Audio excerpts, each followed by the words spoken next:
Hi everyone, my name's Jackie. I'm going to be your anthropology teacher this semester, and I'm really excited to get to work with all of you this semester.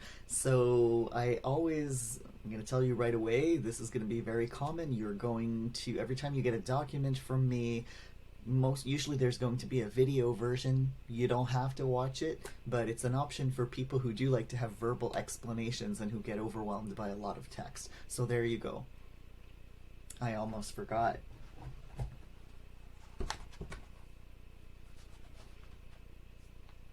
You're gonna get used to this. I have a bunch of silly hats that I have nothing to do with, so since this pandemic started, I've got into the habit of wearing silly hats for most of my videos. So there you go. This is one of about 10 silly hats. So, yeah, this is my welcome message. Welcome to anthropology. Welcome to a new semester. Like all your teachers are probably acknowledging, you might even be sick of hearing this message. I'm going to move over here. These are difficult times, right? So for a lot of people. So, I just want to start by acknowledging that. But I hope that we'll still have a good time in this course, and that you'll, get to learn a lot and feel inspired. And once you pass this course, you will have access to a few other anthropology courses at higher levels here at Vanier. So like I said, I'm Jackie. I do prefer to go on a first name basis, so please, if you can, try to avoid the dreaded sir. I really don't like sir. I don't like heavily gendered pronouns. I also find they sound kind of snooty, and I'm not a snooty person. I'm wearing a silly hat, right? So, some students worry about it being disrespectful. It's not, because you are going by my preference, and I in return will do the same for you. So if you've already answered the student questionnaire, you'll see there's a spot there where if you know this is the name on your list, this is your legal name, but there's another name that you like to be called, then I will respect that. I will also respect the pronunciation of your names. So there you go. As well as pronouns. I'll respect your pronouns. Mine are he or they. Use whichever one feels right to you when you feel the need to, complain about that weird teacher who wears hats and makes a lot of dad jokes. Say, he's really weird or they're really weird. It's up to you. So, some of you might be confused because you're like, wait a minute. I signed up for this anthropology course with a teacher named Elise Boer, and what happened is, I have two groups who are scheduled at different times, and Elise's group was at the same time as one of mine. They had to close her section because there was low enrollment. I guess the numbers are going down. A lot of students are taking breaks because of the pandemic, because it's too much, or just they have too many things going on. So the few students who were registered in her course got switched over to mine. They're at the same time. So that's, if you're confused about why this is Jackie talking to you and not Elise, that is why. So here's this message. I don't want to overwhelm you, okay? But I do want to make you aware of a few things that you need to know. So the first thing is that this course is asynchronous. And I apologize if that's not your cup of tea. I know not everybody is into an asynchronous format. If you haven't encountered that yet, what it means is that even though we have a schedule, the college gave us a schedule, Mondays and Thursdays, and depending on what group you're in, there are different times of the day. So we won't be meeting during all those times. I'll be giving you some work to do on your own time, and I'll talk a little bit more about that, okay? So if you want to know more about how that's all going to work, like what, we don't have classes, well, what will we be doing then? There's a PowerPoint that's going to be live in a few minutes after you get this Mayo, and it's called About the Course 1, Structure and Assessments, and you'll find that under Distributed Documents, and I talk more about that a little bit below, so you'll know where to find this, and that explains kind of the structure of the course. So what are we going to be doing instead of going to class? We will meet on the first class of the semester, though. So Monday, January 18th, I have both of these, you're in two groups, and I have the two groups back to back. So we'll meet as though it were a class, but it'll just, I like to keep things casual, so I'll answer any questions that people have. We'll chit chat a little bit, and so nothing formal or stressful. I'm going to be using Leia Zoom. So all you need to do is a bunch of you are probably used to this because of your experience in the fall. So you just go to the Omnivox landing page and there's a What's New box, and you probably are seeing already a bunch of links there for upcoming class meetings. So this one should be on there. You just click on it and it'll take you to our class. So most weeks we won't be having an official class. You'll find out more. When you look at this PowerPoint that I mentioned, structure and assessments, you're going to see that on Thursdays there will be optional group discussions, but it won't be a formal class, okay? And you don't have to come to all of them. So you'll learn more about how that's going to work. But so in most weeks you won't be having any classes at all with me. So what is going to happen instead of classes is that I'm going to give you some work to do each week. And if you're the type of student who likes to have that routine, that structure with a schedule, you can choose to do the work for this class during our scheduled class times on Mondays and Wednesdays. And if not, you can do it at any time. If you're a night person and you like to work at 3 a.m. like I do, well, hey, go for it. And I've tried to organize things because I know, again, everybody's overwhelmed. I'm overwhelmed too. So balancing, providing you with what this course is meant to offer you while still keeping the workload manageable.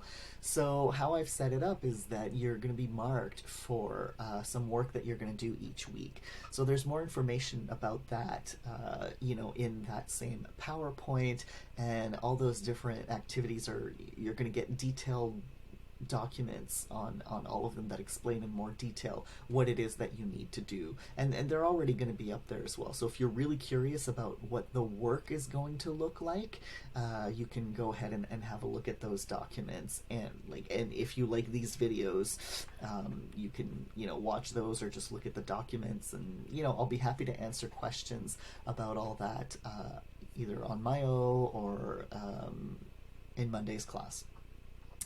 So you're going to have work to do each week, some reading, I'll give you a PowerPoint with a little video like this, and then there's going to be an online assignment that you need to do that's basically, it's a quiz format. So more information on that in that document.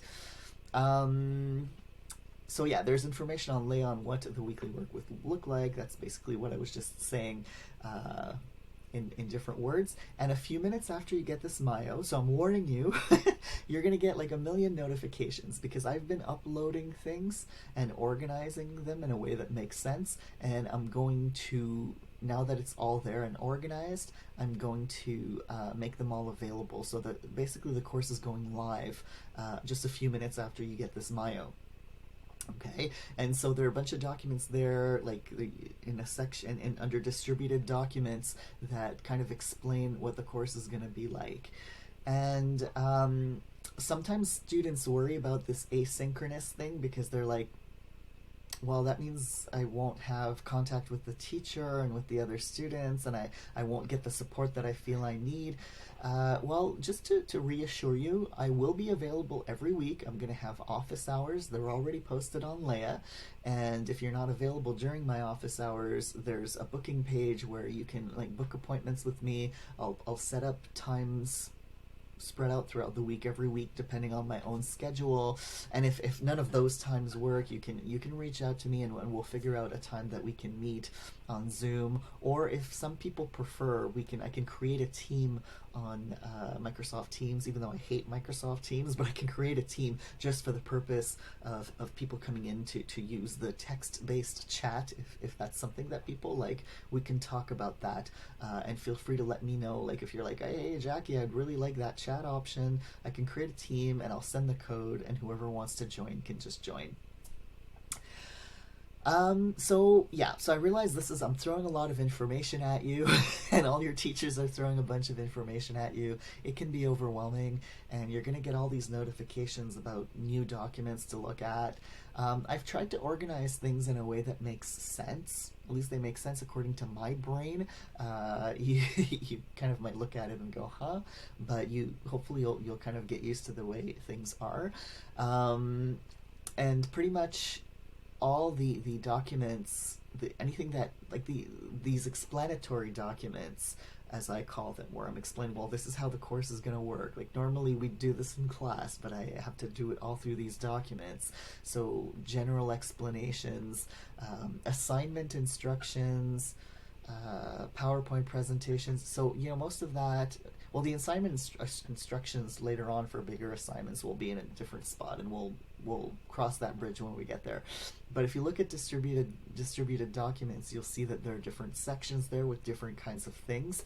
And there's a section, I called it the basics start here, that kind of gives some of this information about, well, how's this course going to work? What are you going to be doing? What are the assignments going to be like? And so you can kind of explore that at your leisure, and I'll let you know below which ones are the most pressing ones for now. You'll notice, so what I'm doing now, right? If you're watching this, maybe you're not watching this, and in which case you can't hear me. Mind-boggling. Hey, I've been making videos for all my classes for like 2 days now. Okay, so cut me some slack. So you'll notice that most of the documents, there's a couple of exceptions because they're like, just really easy to figure out, but I almost always make this little accompanying video to make up for the fact that we won't actually have any classes. Because when I have in-person classes, I always take time in class to explain any assignments that are coming up, and anything that I hand out, I go over with students to make sure everybody understands. PowerPoints, like when we're going over class notes, I talk about them in class. I don't just show the PowerPoint, right? So this kind of makes up for the lack of in-person contact. And so for those of you who like verbal explanations for, assignment instructions and things like that, it'll be there if you need it. And if you like to just read the document, I mean, I'm one of these people that, like, for instructions especially, I don't want somebody yammering at me. I just want to read the instructions. So you can go ahead and do that if that works for you. For the PowerPoints that are going to come out every week with class notes, having a look at the video is actually helpful, though. I mean, assignment instructions are one thing, but because all the information's there, but as you know from experience, if you have class notes, say if you miss a class and you get the PowerPoint after, or you get another student's notes, it's just bare bones, right? So verbally we always give a little bit more information and more clarification. Sometimes we'll say things in a different way, so looking at those videos is actually pretty helpful. If you're looking at this right now, you can look and you can see that there's options on YouTube where you can speed things up. So if you're like, ugh, these videos are too long, I try to keep them under 40 minutes or so, but you don't have to watch them all in one shot. You can break them up into 2 or 3 chunks if you like.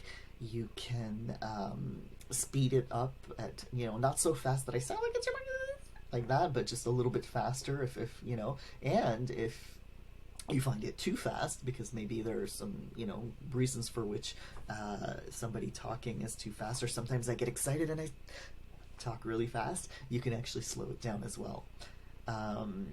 So you can do that. And also, one of the reasons I'm uploading all my videos to YouTube instead of posting them in another way is that they have automatic captions. So that's pretty cool. So if for whatever reason, if you're like me and you like to have the captions, because I have audio processing issues, so it's like my brain is slow at understanding verbal information. So somebody says something, blah, blah, blah, I'm like, what? And as I'm saying what, that's the time it takes for me to understand what they're saying. So there are different reasons for which people might want captions, and accessibility is very important to me. I made a whole PowerPoint and video about it. You can look at that if that's something that concerns you. And so in YouTube, if you click on the little box that says CC at the bottom of the video, like it's in with the video, it says CC, and you probably already know this if that's something that you use. So click there and you'll have subtitles. keep in mind that, you know, it's YouTube and it's not necessarily the highest quality, so sometimes YouTube might make me say weird things. Sometimes I say weird things, and that's okay, but just the weird things that you're gonna see won't always match the weird things that actually come out of my mouth. So be warned. So like I said, a lot of stuff that's going to appear on Leia in the next few minutes after you read this, so you don't have to look at everything right away, but I recommend having a look at these 4 things before, well, actually I guess it's 5 because there's 2 on one line here, but sometime before Monday's class. Again, you don't have to necessarily look at the videos, but if you find them helpful, by all means you can look at them. So you're going to see, again, this is all in distributed documents. So I can show you, for example, let's see here, distributed documents. So we're here. One little tip right off the bat that I can give you is, if you find it overwhelming to see everything at once in distributed document, you can click on these little arrows like this and just collapse the different sections. So I like to keep it like this. It looks cleaner and it's less overwhelming. So if you're looking for things, you can kind of get an idea of, you know, where things might be. So for example, here's your weekly reading materials, although they're supposed to go up by a level. There we go. So those things that I suggested you look at, that first line said the 2 about this course documents, PowerPoints.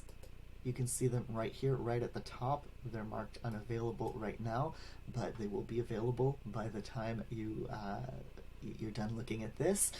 So here's the PowerPoint right here, and on the first slide there's a link to a video just like this one. So if you like having the video, it'll be there. Otherwise you can just look at the slides. So there's part 1, and then there's part 2 with in between the semester plan. A bunch of you have already looked at it here, so that can be a useful thing just to see what is due when.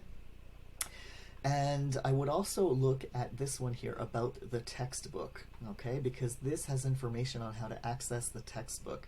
Now, for a lot of your courses, you can use that textbook search on Jake's, but if you've been looking for a book for this one, you won't have found it because the publisher of our book isn't using this platform that Jake's uses, so it's kind of weird. But this PowerPoint takes you through the process of accessing our textbook. It's an online textbook, which might be a hassle for some of you, but there's a way that you can download parts of it at a time to read offline. So that's, you know, it's all explained in that PowerPoint. Let me know if there's anything. And also, if you're in financial distress and you're like, oh no, there's a textbook and it costs about $60, if you scroll down to important information, please check out accessibility here, and there's information about financial accessibility and a book loan program. And the last thing that I would suggest you look at before Monday, I mean, you can look at all of this if you have the time and the inclination, but if you want to just go, okay, just a few things at a time, Jackie, this is a lot, I'm overwhelmed, then the last thing I'd ask you to do before next week is this student questionnaire. There's not much to read there. It's you filling in some information just so that I can get to know you a little bit. A bunch of you have already filled it out because you've seen it. It's been live for a few days. So that's kind of it.